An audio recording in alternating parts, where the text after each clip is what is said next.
Welcome to the Solo Grind, your weekly coffee break with a fellow solo entrepreneur who's right there in it with you. I am Teresa Schloop, the original caffeine creative, and this is where real business meets real life. No hype, just honest conversations about building a business on your own terms. We talk mindset, strategy, burnout, breakthroughs, and everything in between, because going solo doesn't mean doing it alone. Grab a cup of coffee, find your favorite spot, and let's talk about what it really takes to do this thing solo.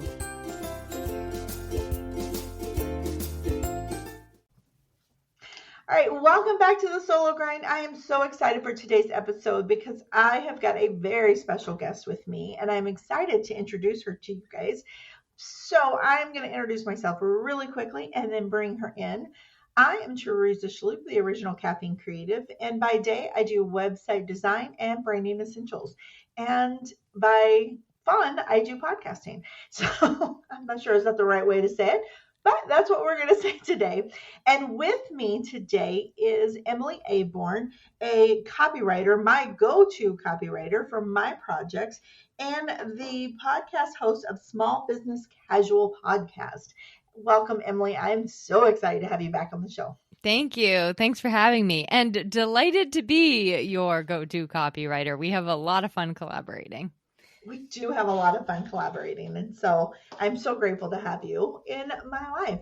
And today, I'm glad I wanted you to be part of this conversation because talking about the end push, the end of the year, that marketing push, we want to finish the year strong. And there's so much noise out there in the world of how to do that and what we should do and how we should do this. And I know you see a lot of that too. There's a lot of noise that just doesn't move the needle forward. There's a lot of shysty advice out there, and I'm stealing your word. I love that word, shysty advice out there. And honestly, there's just a lot of advice that I don't think is really for solo entrepreneurs. And so I thought today we could talk about that, some of our own experiences, and what, has not necessarily worked for us, but also offer up some ideas that maybe solo business entrepreneurs could explore for themselves so that the end of the year is not panic and stress and overwhelm. Yeah, I love it. And I really am with you on helping people to design a business that is the one that they actually want, not the one that the bro marketers are telling them. I just got this fantastic email across my desk yesterday from a copywriter who had invested in it was like $25,000, I think, for this course or mastermind, whatever she did. And the goal was to scale her to this giant agency. And she's like, it worked. I did scale to this giant agency. And she's like, and I hated it. I built this whole thing. And then I was just like, oh my gosh, this is not what I wanted at all. I have this whole team that I have to take care of, and I can't take vacations, and I'm working more and paying myself less. And just it just was this whole entire thing. So it was just a good reminder. We hear this often, but just a good reminder to build the business that you want to build. For some people, that is the dream. You know what I mean? But for me, I like my mornings just as much as I like my meetings. And so I want to make sure that I have that nice, I don't even want to call it balance. It's more just I want my business and my life to work in cohesion with each other. Yes, work together. And I understand that. I had the same push a few years ago to build into an agency. And then a year ago when I launched this podcast, I was like, nope, I'm undoing all of that. That was not the right fit for me. And that is the push. It's if you are successful, you have to grow into this big, huge, humongous thing. And you don't. You can be incredibly successful by just being a solo entrepreneur. And I think the key thing is that we should start defining our own success rather than what other people claim it to be. I think that's 100% the place you have to start is figuring out for yourself what you really want, and not just what you want this year, but what you really want in let's say 5 years. Yeah. Because then when you see those shiny little countdown timers or, that event is beckoning to you to sign up for, then you're able to actually say is this a distraction right now? Is this really moving me in the direction that I want to be going? Or is this just a shiny object? Right. Absolutely. Absolutely. So that's really what I wanted to share. Like, have that conversation today of some of the shiny objects that we have gotten sucked into and things like that. And maybe that's a good place to start, honestly. I know for me at this time of the year, like I'm excited. I feel like I'm excited for the new year, but I'm also stressing sometimes that maybe this year wasn't what it should have been, and it's there's a mindset that goes on of where I feel like I didn't do enough, or I should have done more, or now I need to do this final push, and then I get sucked into some kind of software or course is one of the things that I've gotten sucked into before, and I know you have said the same thing. Yeah, I'll sign up for things. Okay, yeah, and I'll help you. I'll reframe it by sharing what I've decided to do from henceforth. I've Yep. signed up for things and invested a lot of money, right? Where you're like, Mhm. you sign up for the course or the thing, and it's yes to improve your skills, but then there's also kind of like the promise, like you're going to be able to double your prices or whatever that looks like on the other side.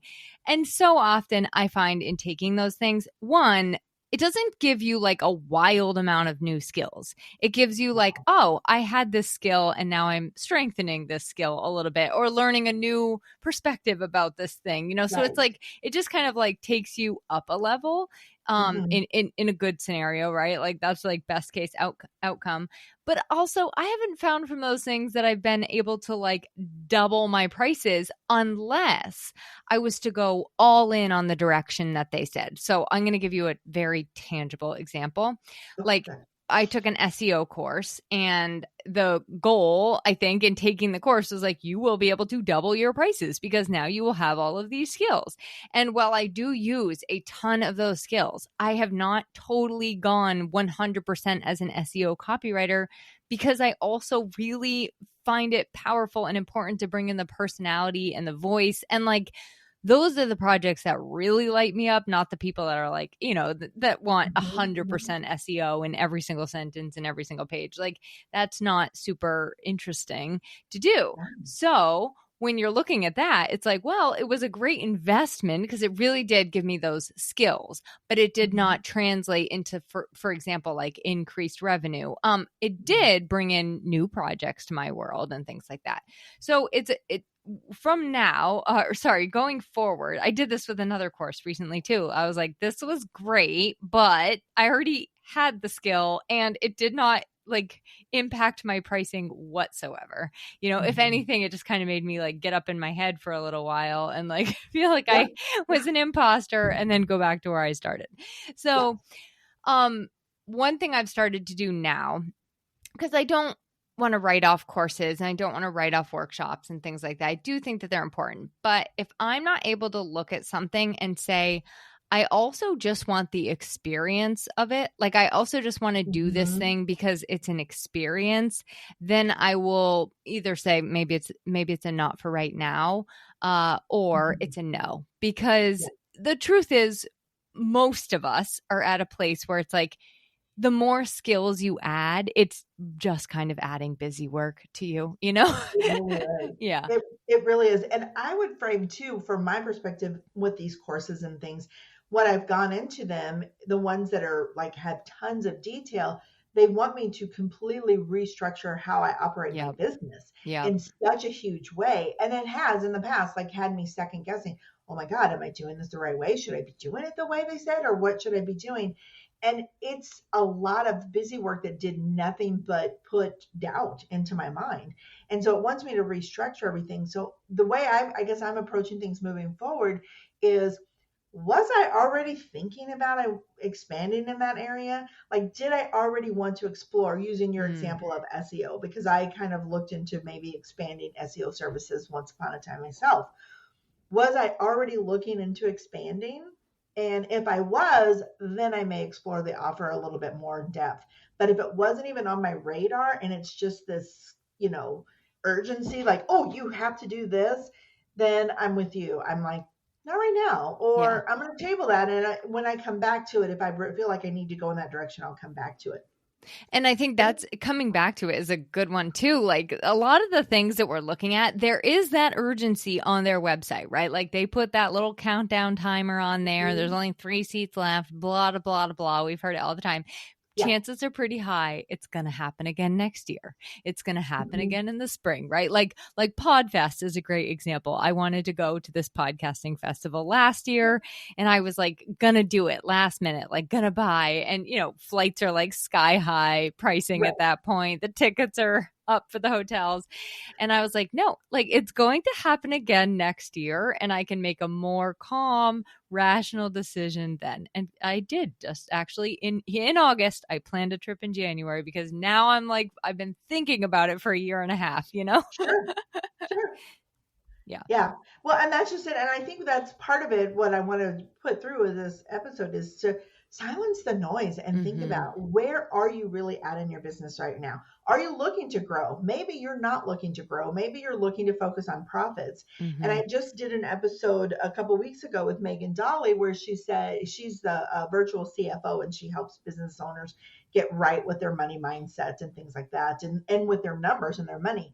And she's like, you cannot successfully focus on growth and profit at the same time. She says, you are working at cross purposes, and you're going to I mean, like, it's like banging your head on the wall. You're going to exhaust yourself, and you can't do that. And so asking yourself Hmm. before you start signing up for this new shiny bauble, this new product, this new service, this new coaching, this new whatever, ask yourself, is this the place that I'm at? Am I looking to grow, or am I looking to focus on my profits? And I thought that was a really powerful point that she made. That is so good. Okay, so now let's talk about some of the shisty marketing tactics that we see out there. And I want to bring these to the surface because, for one, we're encouraged to use them and they just feel icky and they don't move the needle forward. But two, we also fall prey to them ourselves, that sense of urgency and scarcity and the pain point guilt trips and those kind of things. As a copywriter, like, how do you see that affecting your clients, your business owners? I have a whole list, Teresa. And two we've already been talking about. And one is like that either false claims or those Mhm. over promising. And I would just implore you, if it sounds too good to be true, talk to somebody that actually did it and get the real scoop. Because a lot of times, if it sounds too good to be true, it's too good to be true. And Mhm. then the other one is just that fake scarcity, that fake urgency. Like I said, like when it comes to, for example, a virtual workshop and they're telling you like seats are limited, I mean, sometimes that is true. Like sometimes there's a situation where, let's Mhm. say, like everybody's going to be reading in the room or participating and they truly only can have 25 people. But in a lot of these situations, like the seats are not limited. And so they might have like there's also like the scratching out of the original price and the new price there. It's like somehow half what the original Right. price was. So those are good indicators for you that like something is afoot and you might want to take another look at it or talk to somebody that's been through it Mhm. or talk to the person organizing it. Like I've been on the fence about things and I've been like, you know what, can I just have a conversation with you about like what this is really all about and what I'm going to get and stuff, and they've been more than willing to do that for me. So I would encourage that. Like if you are feeling like, well, I'm not really sure if I can trust this, Mhm. talk to the person organizing it if possible. And they, most of the time, people will be open to doing that, especially if they're not trying to hide something. Especially if they're legit and they're Yeah. willing to do that. And years ago, I worked with a business coach who used that tactics, and she taught those tactics, in fact. And she was like, you have to create this sense of urgency and things. And she really taught. She was a lovely, lovely woman, but she just had got off course, I think, in what she wanted to create in her business. And she taught a lot of what I refused to do in my own business, in all honesty. And the thing that I wanted, why I mention her, why I bring this up, is because this lovely woman who actually did care about her clients participated in all of these shicey marketing tactics, and her business like crashed and burned, like to the point she even Wow. had lawsuits, people, because of the promises that weren't delivered, because of things like this. Like, it got very ugly for her, and to my knowledge, I don't think she has a business at all Wow. now. Yeah, it's those sites that say like this is going to 10x your revenue overnight. Like all those things I really really steer clear from. But not Mhm. just that, there's also the sites or, sales pages you see where and you and I are very good about helping our clients see that, yes, we do want to understand our clients and where they're coming from. Mhm. And we don't want to just barrage them with like pain points. And you see them all the time on sites like where you look on the site and you're like, you kind of feel like crap if you're not doing everything that they're telling you to do, or you just feel like kind of you buy out of a sense of like, oh well, I don't feel like I am good enough, and so you buy out of this place of like not being good enough, right? Or Mhm. just feeling your pain basically and buying from a place of pain. And when that happens to me, those are the ones I will take the link, I will email it to myself to like Mm. look at a week later and Yeah, then I like like that. sit with it and be like, am I, first of all, am I still in that place? Like, am I still feeling those kind of pains?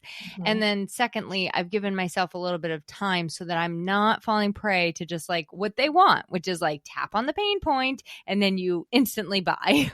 Yep. Yeah. I like that. I do something similar. I give myself a 3-day rule. I will do it in 3 days and then I put it off to the side. Like I just set it aside in my mind. If I keep thinking about it over the 3 days, I'm going to remember and I'm going to know it's the right move for me. And then I'll go ahead and make the investment. But if I forget about it, like, and then it's been 5 days and I'm like, oh yeah, I forgot about that, then I know it was not the right move for me. And so that's kind of one of the tricks I use too. Like you said, put it off till later because it doesn't matter. They don't, the early bird and all of that stuff, it's tactics to try and get you to buy now. It's not really the usually it's not real. And I've even signed up for things where they're like 2 spaces left out of 100 and then you show up and it's like 3 people in the group. Yeah. Yeah. It really it's a scarcity thing. It's a manipulation and it just feels very icky in my opinion in my business. And I don't think it's a way to build a legitimate, solid foundation under your business and a personal brand that is actually going to succeed and carry you forward into the new year. Yeah. The other thing I think to pay attention to or steer clear of is like things that have a lot of vague, like when it just you actually don't really know A, what you're signing up for, B, what you're getting. It's just very Mhm. vague. A good marketer will do a good job of painting all kinds of possibility, which is a vague picture, but also making it clear and concise and tangible, like what the actual Mhm. purpose of this is. So I would look at that. Like I've seen so, especially with the rise of AI, I've seen so many things that are so vague, and you're just like, I don't really know what is like. What does it mean to step into my authentic self, for example? Yes. What does this mean? What am I going to be experiencing? So I also am pretty like I think that's a shisty thing. It's kind of because it's elusive enough to keep you going, to kind of like Mhm. breadcrumb you along, right? But then like you actually don't really know what you're going to be getting. So clear Yeah. is Brene Brown says this is not my quote, clear is kind, and I really do believe that clear is also like ethical and authentic marketing. 100%. 100%. I agree with that. So this kind of brings me up to the idea of the mindset shifts that I think, how do we finish the year strong? And I know you have some fabulous ideas that you share with your podcast and things like that, but also, just that mindset kind of check in, like, where am I at? What am I doing? And one of the things that I try to do is basically an energy audit. Like, what do I have the capabilities to give to? Do I have the capability to take this new shiny bauble, this course, this thing, or whatever, and actually implement it? And if I'm going to be the person offering that new shiny bauble, do I have the capacity mentally and physically and in my calendar to do it and do it really well? That's something that I think we don't often think about. And I know that's what got this old business coach of mine, who's, again, a really beautiful woman. She didn't have capacity to keep up with her promises, and it really hurt her in the long run. And so that's one of the things I think we want to start off with for sure. Yeah, you talk about an energy audit. I talk about kind of like, I guess it's just like a business audit, but I encourage people to dump everything out on a piece of paper. So I am talking about every single networking event that you go to on a monthly basis or weekly Mhm. basis. Teresa and I meet with another website designer every other Thursday morning. That goes on my sheet, right? Like that's a commitment I have. So that Mhm. goes on my sheet. groups that I'm part of. So all of that on my sheet. Every single marketing channel that I have, from podcast guesting to my own podcast, to my blog, to my newsletter, to my, website, to my every single thing goes on that sheet, line by line. I'm talking so that you can really get a picture of all the things that you're committed to. If you Mhm. post on social media, how many platforms do you do it on? How many times a week do you commit to doing it on? And then what is your life? So that's like the business category. And Mhm. then like your clients, if you have ongoing clients or one-time clients, like those all go on that sheet. And then there's the projects that you might be working on in your business that go on that sheet. Then you have to look outside your business too and look at what else is going on in life. Like the holidays, in my opinion, are not the time for me to be doing things because I'm already in like a little bit of a frazzled, ungrounded state when it's the holidays. I'm trying to stay in the flow so that I can like, be the good hostess or like go where we need to go. And so I can't have a million, like I can't be juggling more than I already am. So Right. it's important to like look at the season too and like, no, is that something, given my personal life and everything I have going on in my business, is it something I really can invest my time and energy in? And then if all systems are go, I say, of course, go for it, but I think doing that audit always helps me know like exactly what I have capacity for in the coming months. And Mhm. then I know also like if I am getting into a collaboration with someone, like I was just talking to somebody this morning about a collaboration and she's like, well, I don't really have anything going on right now. And I'm like thinking mentally of all the things. I'm like, I don't think I can do this until November. And that's fine. It'll be perfect when it happens. Right. But I just had to be like super honest. Like I do have a lot of things and I know my like stopping point for Mhm. them. And it's November. So like I could put my full energy and attention on that in like October, let's say. So Mhm. I think it's good to know like all of the things that you're committed to before you kind of like dive into the next thing, no matter what it is, whether it's a course or a collaboration or a new client project. Like also, some people, and I am no exception to this, I like a little downtime at the end of the year. Like Mhm. I don't want to end the year chaotic because that usually just ends up Mhm. rolling over into the next year. I like to end it like a little like softer and, with my journal and reflecting on all the patients and not feeling like, well, another year in the weeds and here I go Mhm. taking the weeds with me into 2026. I honestly, I'm with you. I love the detail that you put into that kind of that brain dump aspect of what you have capacity for. I think that is a really powerful exercise for most people. But I am like you. I want to end the year a little bit softer. I go more into rather than promotion mode. Like I even will not send out emails sometimes because people's inboxes are so full anyway. That's Mm-hmm. just my little gift. Like here, I'm not going to bother you with one more email that you have to deal with later on. I go more into preparation mode. What went really good this year? What did I love about this year? What clients did I attract and that have the right feeling and the right form?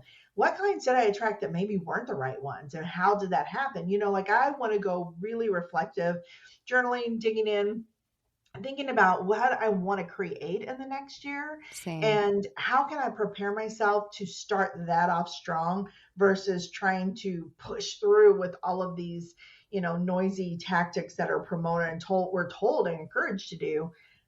I want to get out of the noise personally and just avoid that. So, Yeah. And I think when you give yourself that, you really do get the space to actually like consider your own ideas and work behind the mhm, scenes on some of the stuff you've been maybe putting off all year that another thing would just keep you from working on that even longer. So even, I'm so with you. And I think it's important to have a couple seasons like that in your business if you can. I know mhm, it's really hard for some business owners to plan for those, but whenever you can. You just had a fantastic episode this week when we're recording this on okay. like slow seasons in our business, and like while I don't wish those on myself, I always embrace them as like here's a time I can Mhm. actually get some things done that have been on this laundry list for the whole year. Yeah. And I've gotten to where I look forward to my slow seasons. And like this year, I did not have my traditional slow seasons that I expected. And so I finally had to get on my calendar and just plan it. I was like, I have to plant a slow season. I need that time to reflect, to make sure that I'm standing firm in who I want to be as a business owner, as a web designer, as branding essentials and podcaster. Like, I want to make sure that I'm staying in alignment with my values, and that downtime is what allows me to do that. Yeah. And the end of the year is definitely something. Robin and I, who we are the ones that meet every couple of weeks, we were chatting this morning about the last 2 weeks of the year, like stepping away from all of that and really just focusing on who we want to be as business owners. And I think it's really a powerful thing. And I think we need permission as business owners to do that. You don't have to grow. You don't have to scale. You don't have to be pushing for this quarter four or whatever massive income. You can stay where you're at and do so with grace and dignity. Yeah. Yeah. Agreed. Yeah. So, Emily, thank you so much. It is always so fabulous for you being on my show. So before we close up, any last words of advice or anything that you want to share that people out here need to hear about? I think I'll just take us back to where we started at the beginning, which is to really get clear on what you would like your business to look like. And I think that's important for all of us at all stages, every single time. Doesn't matter if we're trying to make a big decision, but just really keep that top of mind when you're making any decision in your business, because that is what helps you take every single small step that helps you achieve that big goal. Otherwise, you can be taking a million small steps in the wrong direction and headed towards something you don't actually even want. So that's where I would kind of like end us, just to bring us full circle. And thank you so much for having me.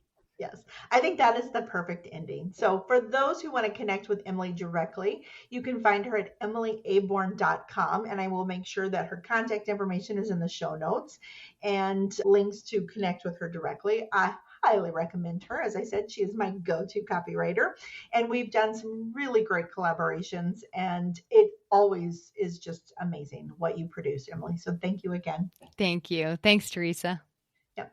All right, that is it for this episode of The Solo Grind. Thank you guys so much for tuning in. I look forward to seeing you next week. Thanks for tuning in to The Solo Grind. I hope this episode brought you some inspiration and encouragement. If you enjoyed it, please subscribe, rate, and review the podcast, and feel free to share it with a friend. For more tips and insights, visit caffeinecreative.io to check out my blog or explore the Solo Grind Central, my free resource library. Find me on Facebook or Instagram, and I'd love to hear how this episode has helped you.